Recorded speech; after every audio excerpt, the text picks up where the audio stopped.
lamun ieu ruangan poek lampu.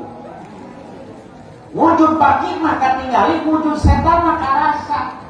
Lamun tadi pikiran akal otak kurang kapoekan ku masalah kehidupan, hate mah unggal poek kapoekan ku rupa-rupa rasa teu pararuku. Sepel kadulur lantaran nyinjem duit wae setan asup.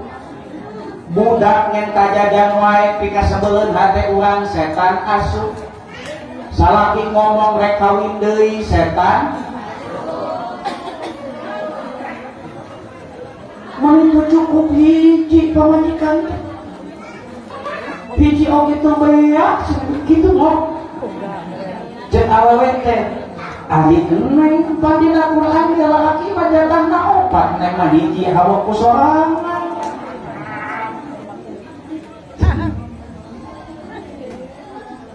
Kesel tuh ate cirikna urang keur ngalaman kesel teh tandanging hadirna setan. Ngan poek ieu tah kudu isro eta teh kudu leumpang. Jiga kuring lamun kapoekan ti belah kitu lamun hayang caang kudu leumpang ka belah dieu.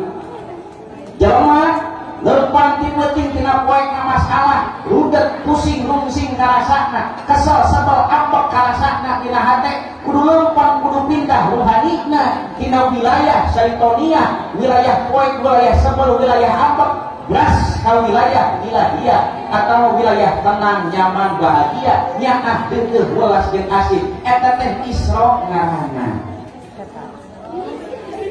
Nu kitu teh Isra ngaranna. Jadi ulah ngabayang-bayang kumaha baheula Rasulullah Isra mi'raj ngapung apa kumaha lieu teh lain udaheun syariat. Udaheun hakikat sama leumpangna Kanjeng Rasulullah tuma usriya bi ruhihi wa jasadihi. Tuluy diisrokeun jeung leumpangkeun Rasulullah teh bi ruhihi kalayan ruhna wa jasadihi jeung jasadna. Maksudna ruhna geus ngawujud ruhanina, ruhanina geus ngawujud jiga jasadna. Dalamun jasad di lamun ruhani dijentulkeun, ieu ruhani sarua jentulna jiga kieu.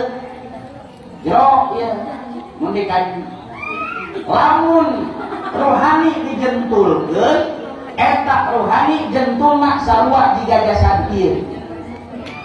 Mata summa usriya bi ruhihi wa jasadihi. Tuluy diisrokeun, tuluy dilempangkeun di mana? Dilempangkeun tina waktu penting. Waktu penting nu mana? Waktu diri urang ngalaman